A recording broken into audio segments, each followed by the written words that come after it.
Olá, gente querida! Estamos começando mais um The Journey Podcast e é muito bom ter você com a gente aqui. E hoje nós temos a grata satisfação de receber aqui, além de uma convidada especial, uma amiga muito querida nossa, que é a psicóloga Giovana Barbosa. E ela vai nos contar um pouquinho da sua jornada, como ela construiu a sua história até aqui. Natália, com você. Olá, gente querida! Nosso podcast tem o objetivo de te ajudar na tua vida profissional, familiar, relacional e financeira. E hoje a gente está aqui com a G para falar de um assunto muito legal que vai ajudar muita gente, inclusive eu, que estou nessa pegada aí de emagrecimento, emagrecimento saudável, de fome emocional, né, G? Olá, pessoal, tudo bem? Olá, Natália, olá, Genival, agradeço o convite, agradeço essa oportunidade e espero que seja um bate-papo aqui bem gostoso, bem enriquecedor para todos nós, né? Eu não tenho dúvidas, Giovana, esses bate-papos que nós temos tido aqui com diversos convidados têm ajudado muita gente, você não faz ideia do quanto esses conteúdos ajudam pessoas. E hoje a gente te convidou aqui para a gente falar sobre esse assunto que é muito pertinente, muito atual, né? Fome emocional. Mas a gente vai falar um pouquinho no segundo bloco aqui do nosso podcast. Mas antes, a gente vai falar um pouquinho sobre você, porque é importante para o nosso público conhecer, né, um pouquinho da Giovana. Então, eu vou começar uma pergunta bem simples e bem aberta. Quem é Giovana Barbosa? Então, quem é Giovana Barbosa, né? Sou psicóloga, estou ali formada há 5 anos, exercendo, né, essa profissão. E vou iniciar dizendo, então, a minha jornada com a psicologia, como que ela foi acontecendo, sabe?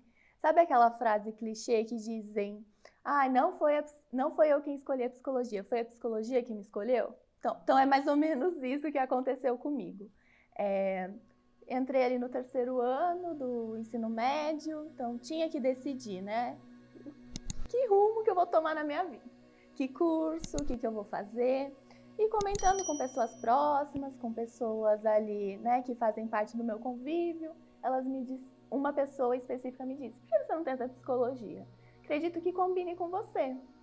Daí eu pensei, pode ser, acho que faz sentido, e fui pesquisando, sabe? Mas assim, bem aberta mesmo, sem nenhuma intenção, e fui me identificando, porque eu sou uma pessoa que sempre gostei muito de escutar, de tentar entender o comportamento, os pensamentos, como as coisas funcionam, e isso foi então fazendo sentido para mim, nessa primeira etapa. Então fui, me inscrevi no vestibular, deu certo, comecei. E a partir do 1º ano, assim, já fui me identificando muito com a psicologia, muito com os estudos, muito com o que era abordado. Então, dessa maneira, fui iniciando. E acabei de me recordar que nessa época, né, a gente já se conhecia, e eu cheguei a comentar, né, com você, com a Celiana, sua esposa, né, vocês ali trouxeram o olhar também, então, assim, já estão comigo nessa jornada desde lá do início, né? Então, ali retornando. Então, nesse primeiro contato com a psicologia, foi tudo fazendo muito sentido. Fui me identificando com o curso, para mim era um lugar que eu senti, falei, tá, me encontrei. Deu certo. Foi um pouco na sorte, mas deu certo. E então foi iniciando dessa maneira. Porém, acho que é importante a gente falar um pouquinho aqui sobre as abordagens da psicologia, né? Não sei se o pessoal que vai estar nos assistindo entende muito sobre isso, mas dentro da psicologia existem diversas abordagens diferentes, que é que cada profissional escolhe a forma como vai atuar, com a sua visão de mundo, visão de pessoa. Então, nesse primeiro contato que eu tive com a psicologia, eu me identifiquei com o curso, mas não me identifiquei 100% com as abordagens que eu aprendi no 1º ano. Então, eu ainda ficava um pouco assim, é isso, mas falta algo, falta uma coisinha, sabe? Mas fui prosseguindo, até que eu entrei ali então no 2º ano e eu tive contato com a abordagem que eu escolhi. Então a abordagem que eu atuo como psicóloga clínica é a humanista, mais especificamente a abordagem centrada na pessoa. E quando eu ouvi essa abordagem sobre a visão de mundo, visão de pessoa, como que ela trabalha, foi foi bem interessante, sabe? Que eu me recordo que quando eu estava ali no ensino fundamental, eu escrevi um texto de como eu via o mundo, de como eu via as pessoas, como eu entendia, né? E parecia que naquele momento aquele professor estava lendo o meu texto para mim. Então, eu me identifiquei muito, eu falei, tá, aquilo que eu pensei naquela época existe, tem um nome, já tem um autor que pensa sobre isso, tem profissionais que seguem essa linha. Eu falei, agora eu me encontrei. Agora eu estou no caminho certo. Então, assim, se 1% de dúvida ali que eu tinha se restabeleceu, sabe? Então, a minha trajetória com a psicologia foi iniciando assim. Ela me escolheu e eu fui me permitir ser escolhida. Ela te levou, ela me conquistou. Uhum. E deu certo. Que bom. A abordagem que você escolheu, a humanista, ela é, como você disse, ela é centrada na pessoa e ela trabalha a partir do que a pessoa trouxe, com a visão que a pessoa tem. Antes a gente estava até conversando e aí eu te perguntei, eu queria que você falasse. Como que você separa o que a Giovana, psicóloga, acha do que o paciente está te apresentando ali? Você não interferir com o que você pensa, você vê ele na sua integralidade. Então, quando eu entro ali em sessão, né, com o paciente, é como se... Claro, não dá para esquecer quem é a Giovana pessoa, não dá para esquecer, né, as minhas vivências, meus valores 100%, mas naquele momento eu estou focado com a pessoa. Então, eu estou ali na experiência com ela, na relação com ela. Então, o que eu penso, o que para mim é importante... Não faz sentido naquele momento. Aquele momento a gente descobrir o que faz sentido para aquela pessoa. Até porque o que é certo para mim não é certo para você e vice-versa. Então a terapia, na abordagem centrada na pessoa, vem muito desse lugar. Do psicólogo ser um facilitador e ir caminhando com a pessoa para que ela possa ir identificando coisas sobre ela. Então, o meu objetivo ali, como psicóloga, não é dizer o que é certo, o que é errado, o que ela deve fazer ou não. Meu objetivo é acompanhar, é ser uma facilitadora do desenvolvimento dela. Então, a gente trabalha junto para isso. Entendi. Aí, nesse caso, por exemplo, como é uma abordagem, ela é centrada ali na pessoa. Se chega, por exemplo, um caso de uma moça que sofre um relacionamento abusivo, mas não é a queixa que ela traz outra queixa, ela traz ansiedade, por exemplo.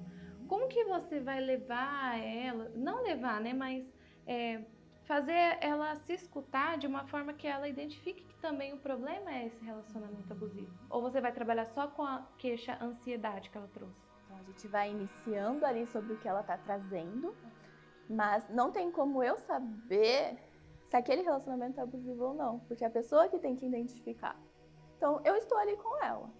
E ela mesma, quando vai... Então, se realmente é um relacionamento abusivo, enquanto a gente vai conversando, a gente vai identificando que a ansiedade é um sintoma. Mas quando a gente vai aprofundando e eu vou dando espaço para que ela entre em contato, sem julgamentos, sem preocupações, se aquele relacionamento estiver sendo abusivo, ela vai identificar. Giovana, vou fazer uma pergunta mais aberta. Eu sou testemunha ocular da grande profissional que você se tornou, e eu vejo isso no dia a dia, né? E o seu nicho é muito assim, adolescentes, jovens, isso é muito bacana. E depois da pandemia, o que a gente observa, né, profissionalmente, todos nós somos profissionais aqui da área, é que assim, o povo pirou, mas esses jovens e adolescentes, eu percebo que eles pioraram, né? O quadro clínico deles ficou ainda pior. Então, assim, a gente vê muitos problemas, distúrbios mentais e muitos outros problemas relacionais intrínsecos a eles. O que você poderia dizer para ajudar o nosso público? Quais são as principais queixas? Quais são essas principais demandas que chegam desses adolescentes, dessa juventude pós-pandemia? Sabe, Genival, um paralelo geral, relações familiares. A origem dos maiores problemas vem da base familiar. Sim, de não se sentir escutado, não se sentir ouvido, não se sentir acolhido, não se sentir pertencente. Pertencente, né? Olha que coisa louca, né? Hoje eu atendi uma paciente E é interessante, você falou uma coisa lá no início, você teve que escolher, né? Terminou o ensino médio. Hoje eu atendi uma menina nessa faixa etária, 17 anos. Ela disse assim, eu estou perdida, não sei o que vou fazer da vida e tal. Eu fui usando algumas técnicas, algumas ferramentas, e ela acabou ficando entre medicina e psicologia, né? Mas aí eu joguei uma outra ferramenta e falei assim, olha, eu não posso dizer o que você tem que ser, né? Mas assim, a gente vê realmente essa demanda, e você falou muito bem, a origem aqui, você que é pai, você que é mãe, você que é filho, é uma realidade que nós temos percebido muito nas clínicas, que a origem da maioria, a gente não pode dizer todos, da maioria dos problemas está na base familiar. E é o que ela disse aqui, ó. Gente que não se sente pertencente, que não tem um abraço de um pai, um abraço de uma mãe, que não se sente ouvida. Tem pai e mãe, né, Gê, que não é capaz de ouvir o grito da alma de um filho no quarto. É que também hoje a gente vive um negócio que as pessoas estão saindo mais tarde de casa, mas estão ficando mais dentro dos seus quartos. Então são pessoas em completa solidão, só que também sem uma autonomia, um jogar para a vida, né? Porque aqui no Brasil mesmo, lá na faculdade a gente estava vendo alguns dados desse, os homens estão saindo de casa com 40 anos e estão sendo considerados adolescentes, né? Essa passagem de adolescência para a vida adulta Jovem mais tarde, adulto. um jovem Aham. adulto que está ali com seus pais, então não está tendo esse amadurecimento de sentimento, de vida mesmo, de uma vida. Eles ficam no celular e tá cômodo ali, tem uma comidinha, tem tudo, guarda o sentimento para si, ficam pessoas machucadas e vão para a vida assim. Né? É porque ao mesmo tempo que vem esse conforto, né, de ter possibilidades, então tanto conforto financeiro, de oportunidades, mas eu também percebo dos pais, então, já estruturarem a vida que eles querem para os seus filhos. E não perguntaram se os filhos querem. Esse talvez seja o maior conflito. Eles respondem de onde foram colocados pelos pais e não respondem do lugar deles. Então eles não vão estar satisfeitos, eles não vão estar se sentindo preparados, porque aquele lugar não é deles. Então, inicia lá naquele lugar de ouviu, perguntou. E também tem que lá na escola, por exemplo, isso eu vi bastante, porque eu já trabalhei em escola, eu cursei pedagogia antes de fazer psicologia. Era muito assim, o menino não tá conseguindo parar quieto ali, leva na psicóloga que tem TOD, leva que tem TDAH. Sendo que nós adultos não conseguimos ficar muito tempo sentados ali, ouvindo uma pessoa falar um monólogo. A gente que é adulto, a gente já não consegue. E aí, esse menino passa, geralmente nem é psicóloga, é psiquiatra, porque uma coisa que também eu vejo uma falha no nosso sistema mesmo aqui, é muito difícil você ter psicóloga dentro das escolas, é mais fácil ter nas escolas particulares, mas no município tem só assistente social. E acaba que essas crianças vão passar por um psiquiatra, o psiquiatra vai dar um remedinho ali para eles, e um negócio que era um talento que ele tinha, às vezes, de desenhar, uma coisa de estar ali na linha de frente, aparecendo um pouco mais, vai ser retraída porque já toma o remédio. Aí a pessoa que já não era doente, fica doente, porque o remédio está produzindo algo que ela já estava produzindo, então seu corpo para de produzir. Acontece muito isso. E ela acaba se tornando um rótulo. Então ela acredita, todos aqueles comportamentos que eu tinha são errados.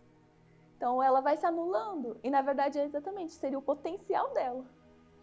As pessoas vão rotulando, e hoje a nossa sociedade pós-moderna tem estabelecido muitos rótulos, né? Com crianças, adolescentes e até mesmo adultos. Isso é muito complicado, né? Mas assim, ainda dentro dessa questão, já que nós estávamos aí falando sobre essa juventude, então assim, o que a gente observa é que essa juventude ela está muito vazia, sem autonomia, sem capacidade resolutiva. Mas aí a pergunta é o quanto os pais têm de participação para que essa geração esteja do jeito que está hoje? Então, entra nessa questão, porque né, os pais então estão muito ali seguros num lugar de eu sei o que é bom para o meu filho, eu sei, né? Eu acho. Acho. Então, eles, de alguma forma, vão tomando as rédeas. Vão resolvendo os problemas. Ah, não, ó, já fiz isso aqui, só vai lá. E esse excesso de proteção, na sua ótica, o quanto prejudica o futuro adulto? Justamente por não desenvolver essa autonomia. Porque é desenvolvida, é uma habilidade.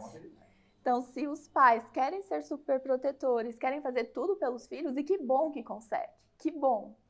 Mas precisa respeitar com que esse filho desenvolva as habilidades, com que esse filho vá criando mesmo uma independência. Então, realmente, os pais vêm com essa queixa, né? Talvez, meu filho não se movimenta muito na vida, mas talvez esse pai ainda não permitiu. Esses pais não permitiram. Eu li uma vez um livro de sistêmica familiar, né? O autor disse que a função paterna é aquela função de empurrar o filho para a vida, é a função da aventura, né?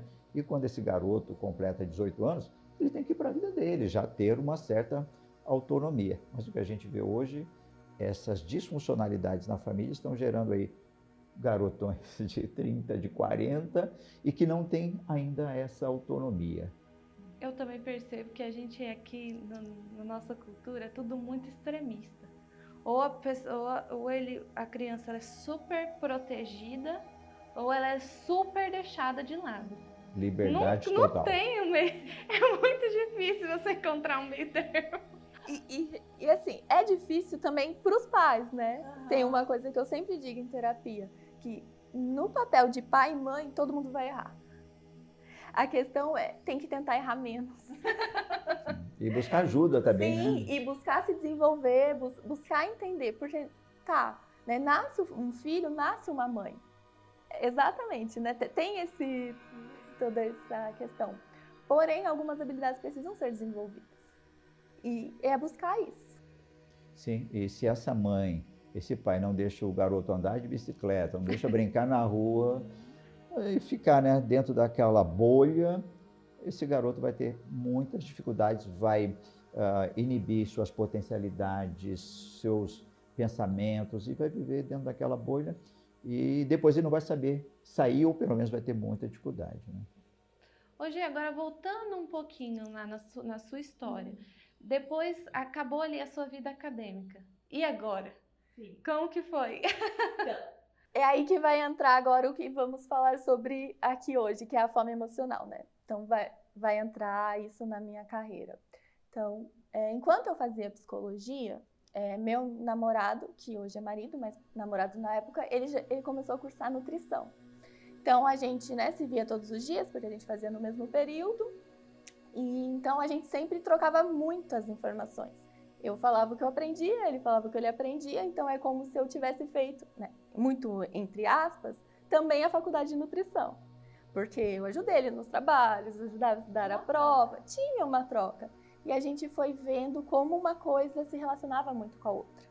Então, quando eu entrei ali no meu 4º ano, eu já comecei a pensar, o que eu vou fazer? Quando eu entrei no 5º ano, o que eu vou fazer quando eu me formar?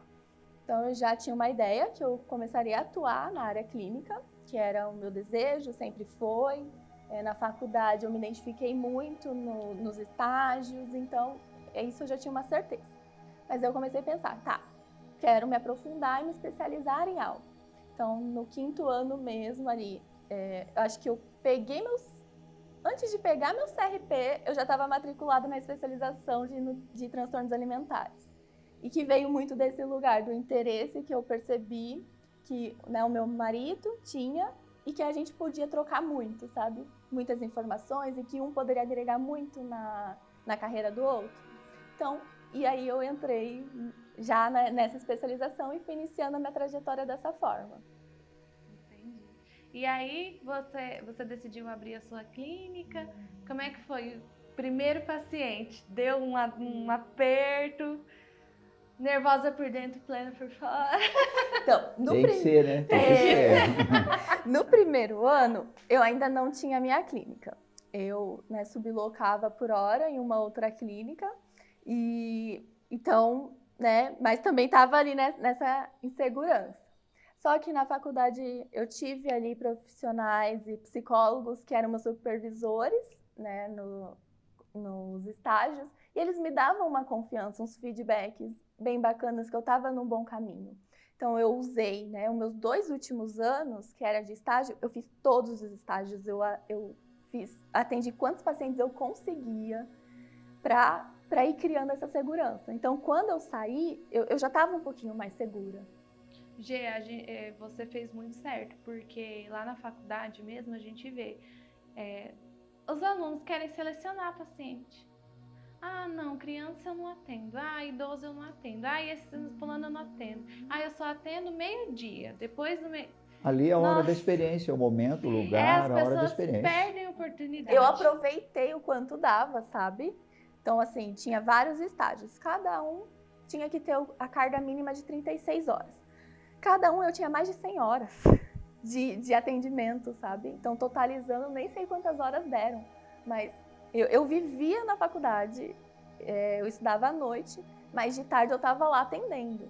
Então, eu fui usando muito esse lugar dos estágios para ir criando experiências, para ir sugando mesmo os professores que me orientavam, para que eu soubesse que quando eu saísse, eu me sentisse mais segura. Mas daí é claro, né? No meu primeiro atendimento, eu já contratei uma supervisora para ela me auxiliar, para eu conseguindo criar ainda mais confiança. Hoje, uma pergunta que eu acredito que pode ajudar também aí, o pessoal que nos acompanha, né? Qualquer área, seja advocacia, psicologia, medicina, odonto, enfim, é muito difícil a pessoa iniciar a carreira, né? E você iniciou, eu repito, sou testemunho ocular, abrindo a sua clínica. Então, assim, gostaria que você destacasse, né, quais foram os teus principais desafios emocionais, financeiros, porque abrir uma clínica é empreender, né? E empreender é dar respostas para os problemas da sociedade. Quais foram os teus maiores desafios, os teus maiores medos, mas, ao mesmo tempo, né, já também dizendo o que você destaca para o pessoal, o que seria importante para um jovem aí, você começou muito jovem, para se tornar um profissional de sucesso num lapso temporal assim curto? Não ter medo de iniciar, sabe? Não esperar estar pronto para iniciar, porque eu não estava. Então, eu fui conquistando ali, né, experiências o quanto eu podia, mas não estava, ainda não estou e tenho muito, e talvez nunca estarei, né? Mas eu sempre fui muito de arriscar.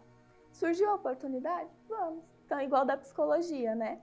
Surgiu a oportunidade, por que não tentar? Se não der certo, no caminho eu refaço. Com a clínica foi da mesma forma.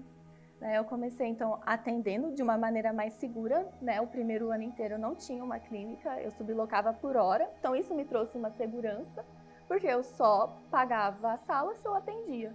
Então, assim... Programa financeiro. Não, então, durante todo esse primeiro ano, foi mesmo para adquirir experiência e confiança em atuar como autônoma. E fui também fazendo uma reserva, porque eu sabia que em algum momento eu abriria minha clínica. Não saberia quando. E aí, um ano depois já surgiu a oportunidade. E eu disse, tá, eu tô com um bom número de pacientes já, consigo ter uma clínica, consigo, né, me organizar. Surgiu, né, a minha sócia. Então, a gente abriu a clínica nós duas juntas e nós fomos iniciando, né? No primeiro mês você também já entrou na clínica, né? Fazendo parte da equipe, e estamos juntos ali há 4 anos. Então foi isso. Falei, sempre foi assim na minha vida, por que não tentar? Se não der certo, refaço a rota, busco outra coisa. A questão é que eu também digo que eu tenho sorte.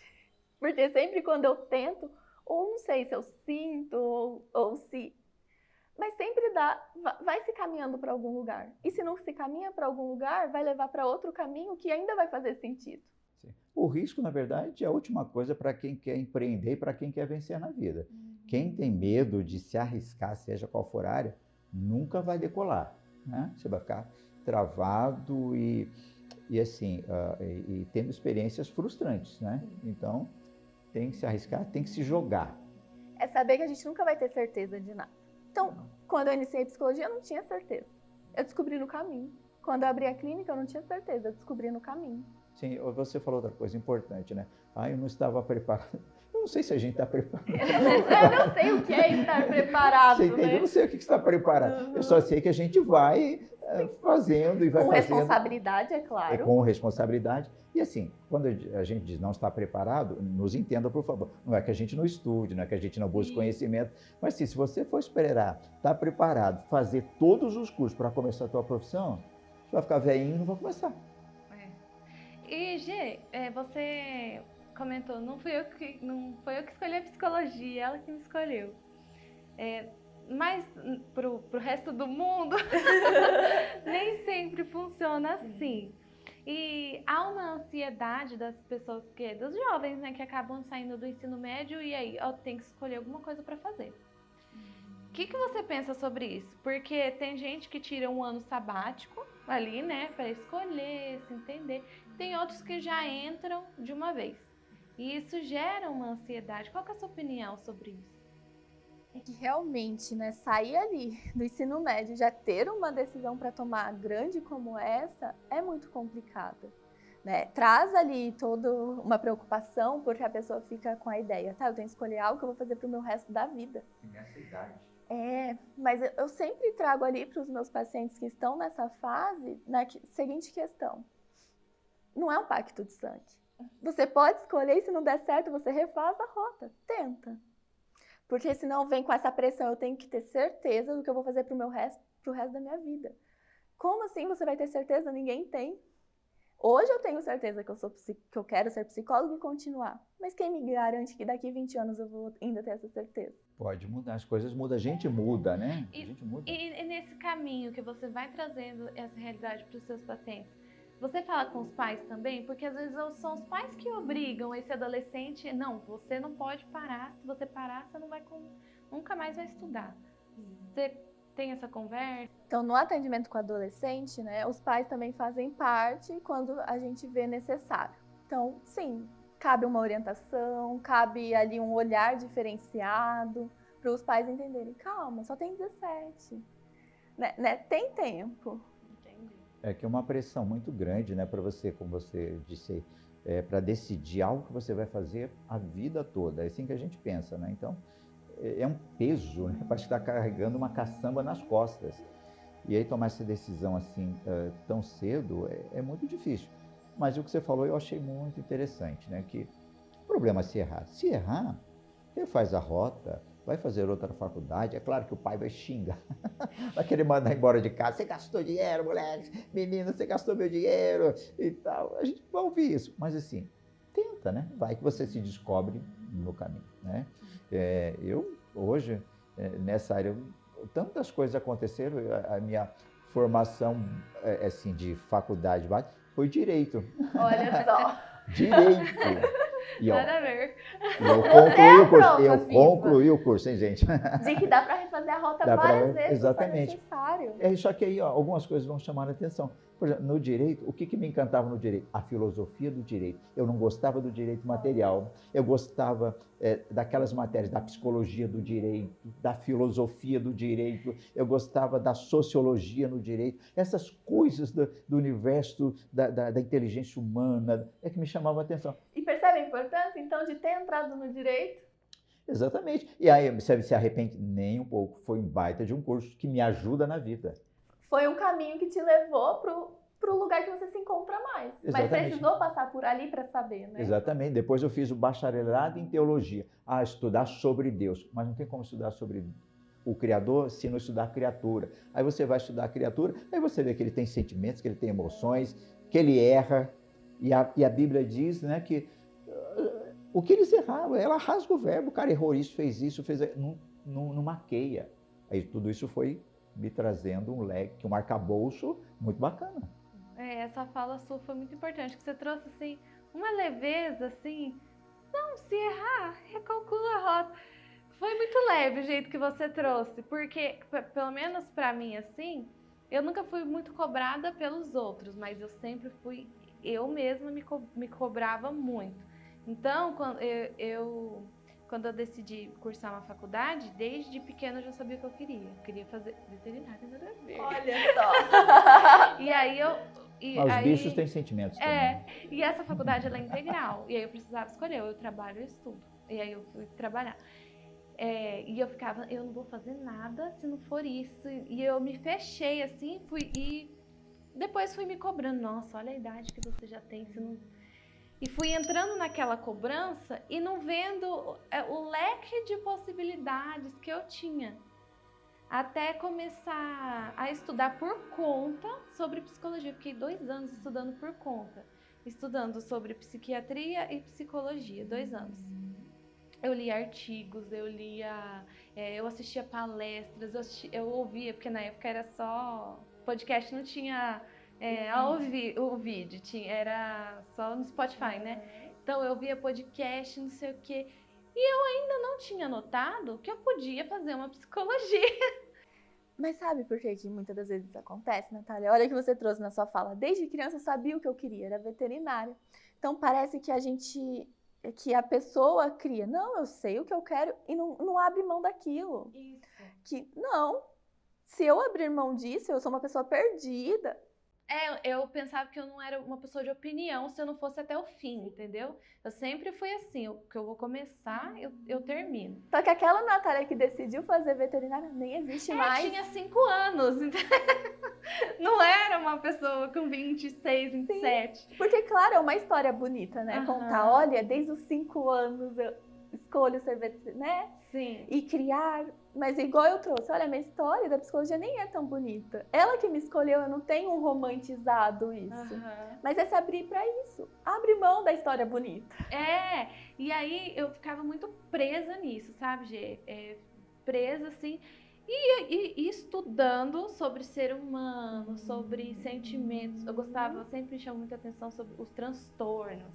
Então eu estudei sempre muito sobre isso. Eu não percebia que eu podia cursar uma psicologia. Olha só. Aí a minha mãe e meu marido, você não quer estudar psicologia? Eu falei, eita, eu posso fazer isso. Olha... Você tem chance de entender um pouco melhor seu marido. Né? Eu tenho chance de ajudar meu marido. Tem chance. Eu posso fazer isso. E aí eu comecei com muito medo. Muito medo, porque eu me achava velha pra estar dentro de uma faculdade. Me achava muito velha. Eu falava, meu Deus, só vai ter nenê de 17, 16 anos comigo. E agora? Mais um ano passou, 2, já estou no 3º e descobri que a minha função de vida, pelo menos no momento, Sim, não era veterinária. Porque eu gosto de estudar isso. Talvez eu não ia gostar tanto se fosse a veterinária. Então, eu acho muito interessante a leveza que você trouxe. Eu posso mudar. Sim. É isso. É abrir para as possibilidades. Eu posso mudar. E aí é mais ou menos o que nós conversamos com a Fernanda no podcast anterior. Essa coragem até de fazer uma transição de carreira se for necessário, né? Então, você aí, amigo, amiga, de repente você está numa vibe que você não gosta, não se encaixa, sabe? Parece que a hora que chega aquela musiquinha do Fantástico, parece que você está entrando na porta do inferno, já pensando no outro dia, aquela angústia. Cara, repensa, tá? E se precisar de ajuda, estamos aí. Tá, vai ser legal. Mudando já aqui a pegada aqui do nosso podcast, eu atendi, algum tempo atrás, um paciente, uma adolescente, e no período da pandemia, ele engordou 20 quilos em um ano. 20 quilos em um ano, e claro que no caso dele em específico, ele tinha um problema muito direcionado com o pai, né? E aí esse menino engordou 20 quilos em um ano e ficou mal, autoestima, autoimagem, você sabe como é que é isso, né? Fora os problemas físicos que são decorrentes da obesidade, todo mundo sabe disso, né? E aí, para a gente já entrar nesse nosso segundo bloco aí, da fome emocional, eu gostaria que você primeiro diferenciasse fome emocional de fome fisiológica, né? Os nossos ouvintes entenderem o que é isso, né? E depois a gente vai conversando melhor e eu volto um pouquinho nesse menino. Sim. Então, né, o que é a fome emocional? é aquele famoso descontar na comida. Então, é quando a gente está estressado, angustiado, triste, usa para dar uma amenizada nesse sentimento. Ou até para potencializar. Então, se eu estou feliz, como para ficar mais feliz ainda. Então, a fome emocional vem desse lugar, de descontar as emoções na comida. Uhum. Então, Sempre por causa de alguma emoção, né? De não conseguir lidar com as emoções de uma maneira saudável, então precisa recorrer para encontrar o equilíbrio. Então, a gente entrando nesse assunto de que é a diferença da fome física e a fome emocional. A fome emocional, ela vem de repente. Então, é desesperadora. Preciso disso agora, né? São alimentos específicos, tem que tipo ser salada, tomate. Passa longe. Um bolo de chocolate, uma fritura. Então, é específica. Vem aquela vontade. Eu tô com fome de bolo. Um hambúrguer. Isso. Então, e a fome emocional, ela vem atrelada a uma culpa depois. Aquele ciclo vicioso, né? A fome física não, ela vem aos poucos. A fome física, ela consegue esperar, você não precisa atendê-la naquele momento. E ela não é específica, o alimento. Então, se tiver um prato de arroz e feijão aqui agora, se você tiver com fome, você vai comer. Agora, se você está com fome emocional, você fala, não tem um docinho? Então, essas são as diferenças. Então, é preciso saber identificar, porque esse é o primeiro passo para conseguir lidar com essa situação. Então, a fome física, ela também, você sente, né, o seu estômago roncar. Reclamar. Então, você olha e fala, não, realmente já fazem mais ou menos umas 3 horas que eu comi, então é física. Agora, se você acabou de comer, né, ou faz ali algum tempinho só e já tá com fome de novo, opa, é um alerta. Tá, o que tá acontecendo aqui dentro de mim? Será que realmente eu tô com fome ou tá surgindo um sentimento que eu não tô conseguindo lidar e o meu cérebro sabe que se eu recorrer à comida, eu vou sentir um prazer rápido. Então essas são as diferenças. Eu conversei com uma moça que ela falava assim pra mim, Nath, eu não sei o que acontece, mas a minha fome ela não é saciada. Porque eu como salgada e eu quero comer doce, eu como doce, eu quero comer salgada, e eu fico nesse ciclo e eu não... A minha barriga tá inchada, eu tô repugnando, mas eu ainda sinto que eu quero comer. Isso já chega a ser uma compulsão, esse querer comer e não se sentir saciada, ou você ainda acha que ali tá ali mais para fome emocional? Ainda tá um pouco mais para fome emocional, né? É importante, acho que a gente então diferenciar o que é fome emocional da compulsão alimentar. A compulsão alimentar é um diagnóstico sério e ele precisa ser diagnosticado ou por um psicólogo ou por um psiquiatra. A maioria das pessoas confundem isso. Então, a fome emocional vem mesmo desse lugar de lidar com as emoções. A compulsão alimentar, não. A pessoa ela perde o controle do quanto ela come. Ela nem percebe. Então, a pessoa, no mesmo período de tempo que o Genival consegue comer algo, eu tô ali comendo o quádruplo e precisando comer. E assim, e daí não é específico, é qualquer coisa. É qualquer coisa. Pão, joguei leite e comi. Então, essas são as diferenças. Na fome emocional, são alimentos específicos para te dar prazer e te aliviar. Na compulsão, não. Você não escolhe. E é muita comida. Entendi. Nossa, difícil, hein? E aí, para tratar isso, como que você leva? Porque essa pessoa que ela come assim compulsivamente, no caso da compulsão mesmo alimentar, você falou que ela não percebe que ela está fazendo isso. Geralmente quem busca ajuda são os familiares, ou é a pessoa mesmo, ela cria essa consciência, ou nem disso ela tem consciência do tanto que ela está comendo? Não, chega um momento que a pessoa ela tem essa ideia. Então, o tratamento ele tem que ser em conjunto, né? Com o psicólogo, com o nutricionista que entenda sobre transtornos alimentares, porque também não são todos que entendem. E também não são todos psicólogos que entendem, então tem que ser especializado também. E com o psiquiatra. Exige a medicação nesses casos, porque é uma ansiedade exagerada. Então, é um tratamento em conjunto. Giovana, principalmente a adolescência, essa geração, né, nova, Geração fast food, geração hambúrguer, batata frita. E assim, claro que a gente sabe que eles têm a fome física, a fome fisiológica, todo mundo tem. Mas as estatísticas mostram que a grande maioria está acima do peso, né? E a tendência é que no futuro bem próximo, a maioria da população entre aí nesta jornada da obesidade, tá? E você que atua especificamente nessa área, você atribui isso realmente a essas questões emocionais que essa geração vem enfrentando e a falta de base sólida na família, que acabam descontando no salgadinho, no chips, no doce?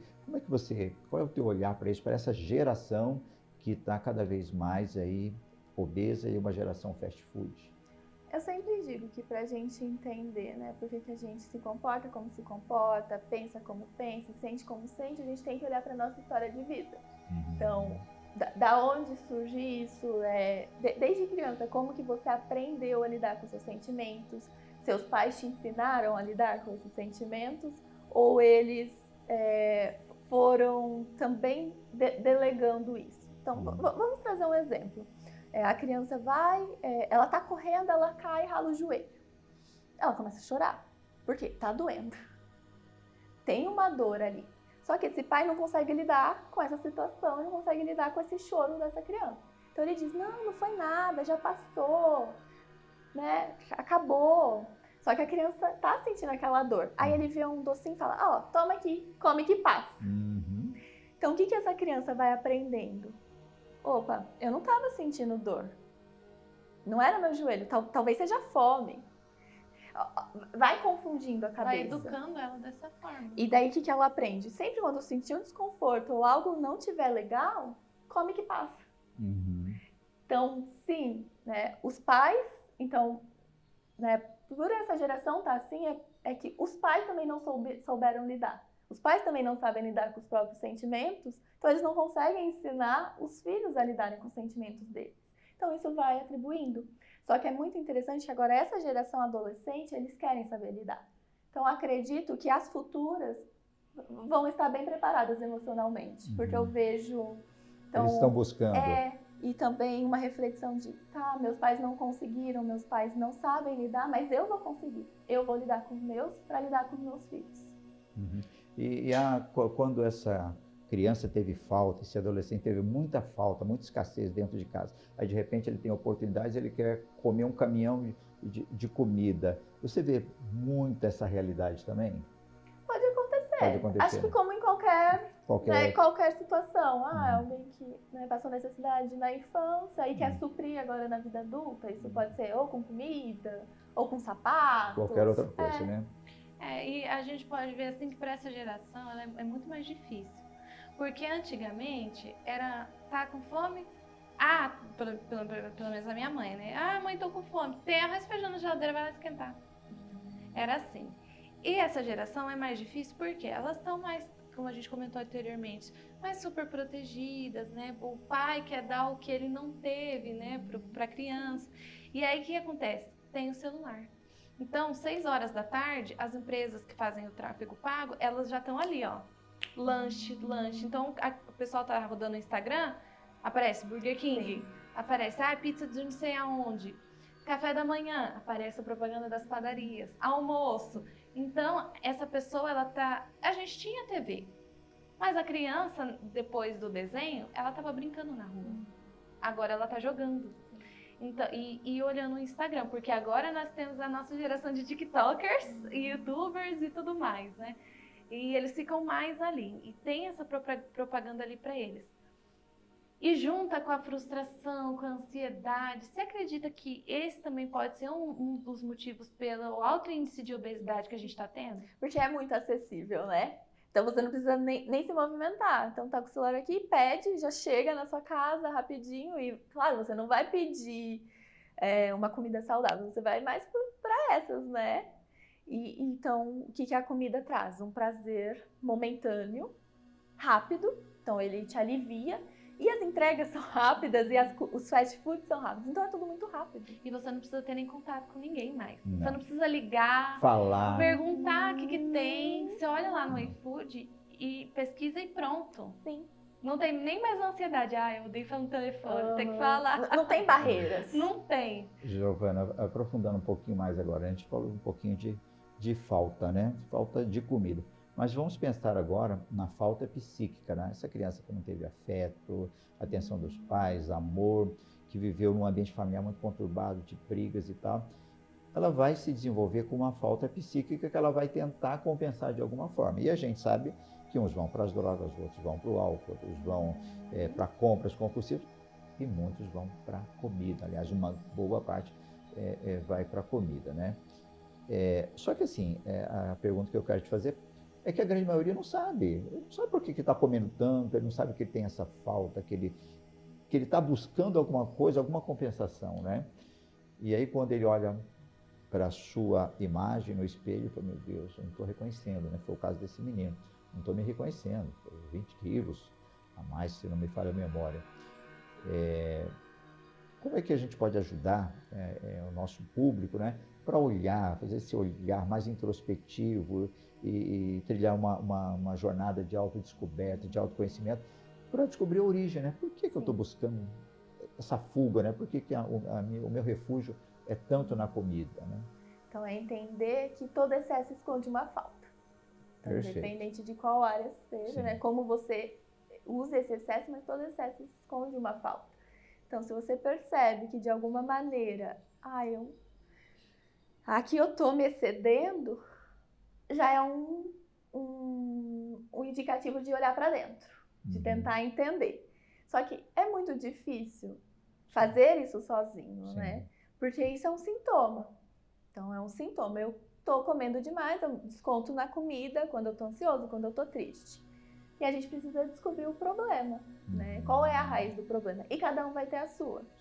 Então, né, algumas podem ser na infância, pode ser por situações difíceis que estão passando no presente. Então, a terapia entra nesse lugar, de caminhar junto com esse paciente para que ele descubra o que o excesso dele está escondendo. Então, não tem como a gente dizer que é isso ponto específico. Exatamente, né? É cada um ali na sua jornada. Vai ter que trilhar uma jornada, né? E nunca vai ser igual. Para cada pessoa vai ser uma solução diferente. É interessante o que você falou, porque mesmo que seja o mesmo problema, as pessoas reagem de forma diferente. Sim. E as soluções são diferentes, né? Então... Não, pode falar. Não, eu só ia completar. Então não adianta eu chegar num atendimento desse e querer montado, usar... né? Montado, porque eu tenho que estar aberta para ouvir a experiência daquela pessoa, a história daquela pessoa. Só ela vai me saber contar. Só ela vai descobrir aonde está essa falta e que falta é essa. Sim, nesse caso que eu citei lá atrás, era uma raiva reprimida do pai, mas o pai exerce uma figura de autoridade, eu não posso ficar trombando com meu pai, então eu tenho que jogar de alguma forma, né? Isso aqui. E não é todo mundo que excede na comida que tem uma raiva reprimida do pai. Exatamente. Isso. E é importante, acho, da gente também falar para quem vai escutar esse podcast depois, que não é um relaxismo da pessoa. Não é porque aconteceu comigo, assim, a gente pode falar da gente, né? Sim. Que, como você já falou, referente à sua abordagem.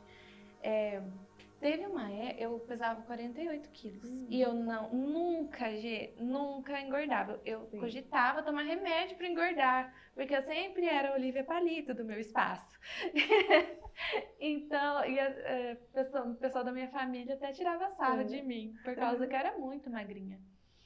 E numa determinada época da minha vida, eu estava me sentindo muito sozinha. Foi pandemia, então...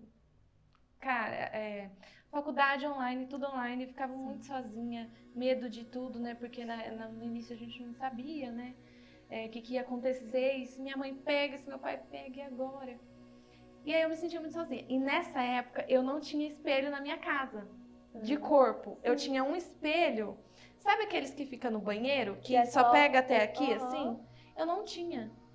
E aí... eu comecei a me sentir sozinha e me vinha uma ansiedade muito forte. E, toma fast food. eu não percebia que eu tava engordando, que eu tava começando a comer assim em grandes quantidades. Eu comia meio lanche, eu tava comendo 2 lanches. E eu comia meio, e eu não fui percebendo, e aí só o lanche não me satisfazia, eu queria um milkshake. Só o milkshake não me satisfazia, eu pedia uma batata frita. E eu ia comendo, até que um dia eu ganhei um espelho. Ganhei um espelho da minha mãe. Quando eu me vi no espelho, eu não me reconheci. Foi desesperador, porque eu não sou uma pessoa, nunca fui uma pessoa relaxada, mas quem tá nesse looping não percebe que está ali. E é muito difícil, porque é difícil pra gente que tá na área olhar para dentro, fazer uma reflexão. É difícil a gente lidar com os nossos traumas, nossas vivências, né? E quando eu me vi naquele espelho, eu tinha engordado 30 quilos. 30 quilos. 30 quilos. Em quanto tempo? Quanto tempo? Uns dois meses? 3 meses? Não foi pouco, foi pouquíssimo tempo.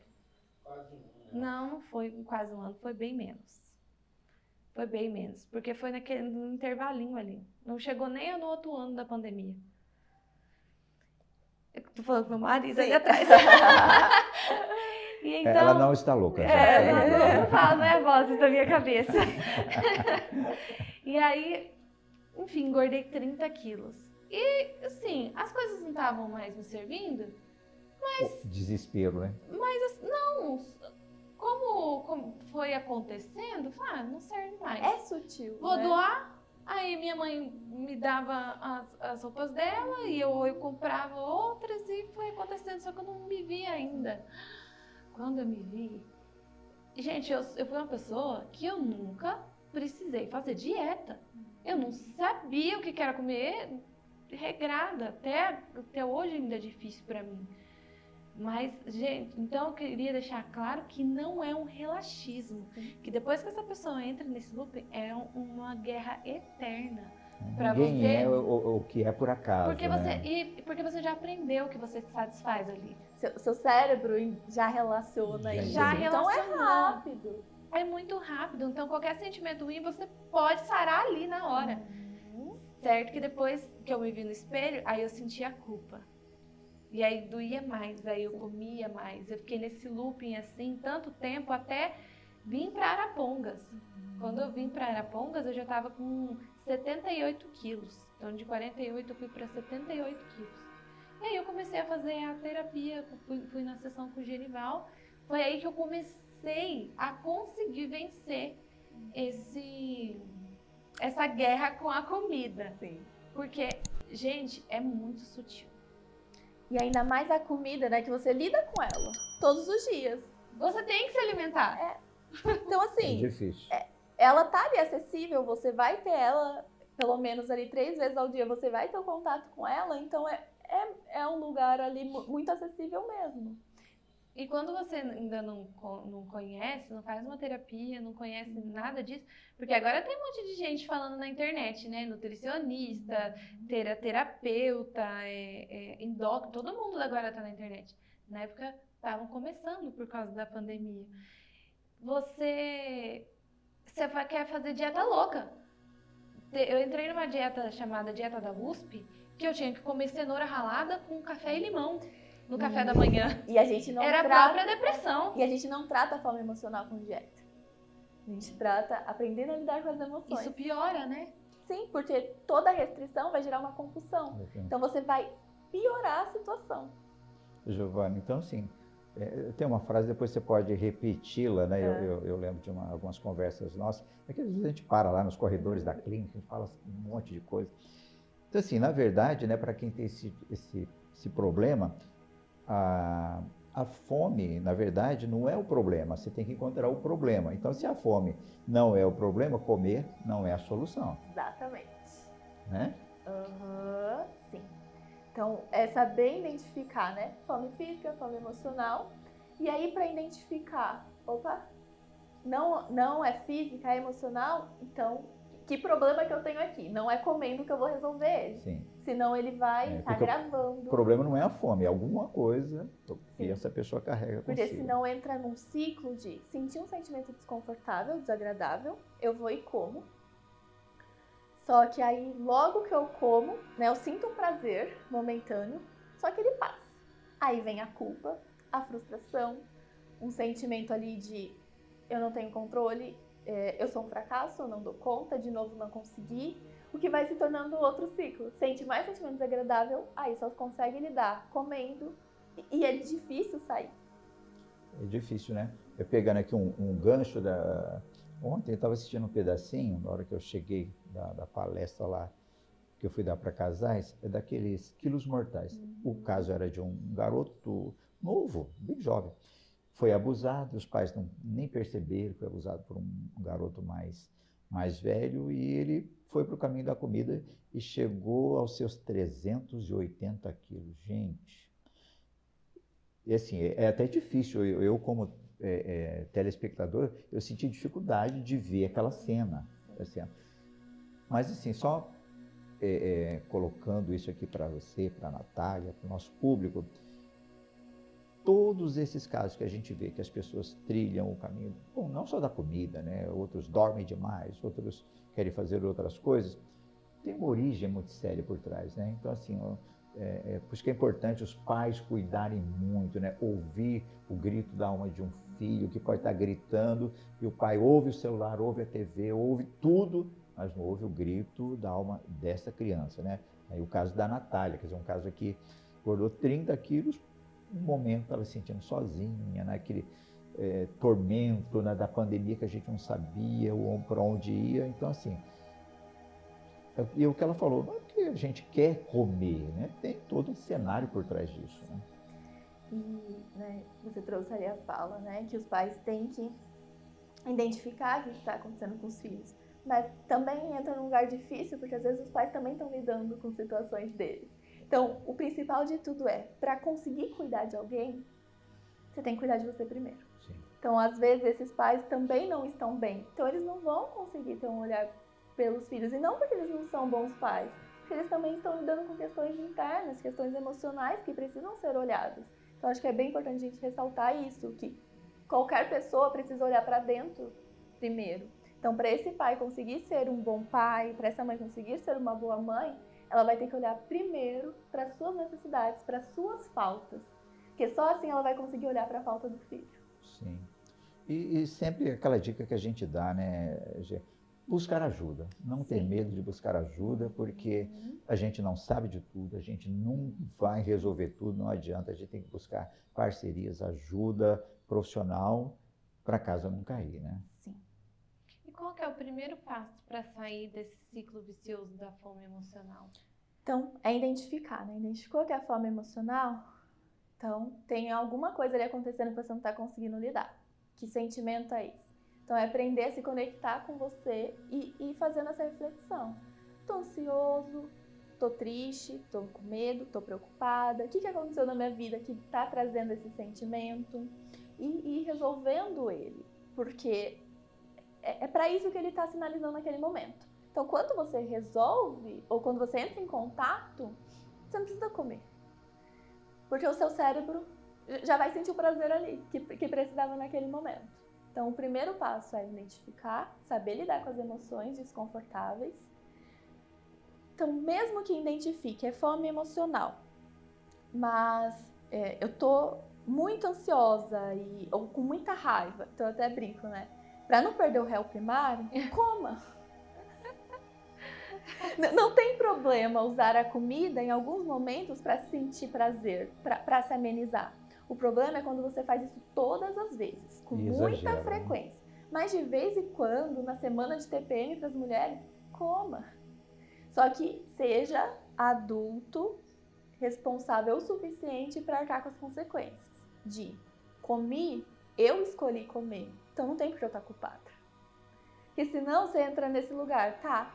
Eu vi que era fome emocional, eu comi, mas ainda estou me culpando. Não, você escolheu. Então, arque com as suas consequências. Mas saiba que, se amanhã você sentir isso de novo, talvez não seja uma boa saída comer de novo. Então, encontre outros recursos, como aprender a lidar com as emoções, aprender a resolver problemas, ou encontrar outras formas de sentir prazer sem se prejudicar. Você acha que o contrário também não é saudável? Por exemplo, aquela pessoa que pesa cada grão de alimento e não se permite comer nada, por exemplo. Ela gosta muito de um chocolate, não se permite comer nem um tabletinho. Você acha que também não é saudável ou você já acha que tá ali no meio termo? O saudável é colocar o alimento no lugar que ele tem que estar. Que são duas funções que ele tem. A primeira é manter a nossa sobrevivência. Então, a quantidade de nutrientes necessários para a gente sobreviver. Então, a gente tem que comer. E a segunda é dar prazer. Então, a gente vai sentir prazer com a comida. Não tem como não sentir. Então, é saber que essas duas funções existem. E deixar com que... e criar essa relação com o alimento nesse lugar. De... tudo bem eu sentir prazer, eu não preciso me sentir culpada quando eu sentir prazer, porque algumas pessoas já associam isso, né? Não, eu não posso comer um chocolate, não. Claro que você pode. Hoje, estamos já caminhando aí para a reta final do nosso bate-papo. Dizer aí para os nossos ouvintes, eu gostaria que você dissesse também alguma coisa, que eles não precisam ficar desesperados, né? Que tem jeito, que tem solução, né? Que todo problema tem solução. Né? Então, porque às vezes alguém pode estar nos ouvindo e está num estado de desespero, né? Aí numa situação difícil que não está sabendo como lidar. Então, de repente, eu gostaria que você contasse alguma situação que você já vivenciou e uma palavra de ânimo, de coragem para essas pessoas aí que tem jeito, né? Então, eu vou trazer, né, a questão gente, se vocês sentem que de alguma forma não estão conseguindo lidar com um problema sozinha, com uma situação sozinha, é não hesitar em procurar ajuda. É saber que tudo bem, que todos nós em algum momento vamos precisar, em algum momento a gente vai passar por uma situação difícil, por uma situação que a gente não consegue encontrar uma maneira de resolver.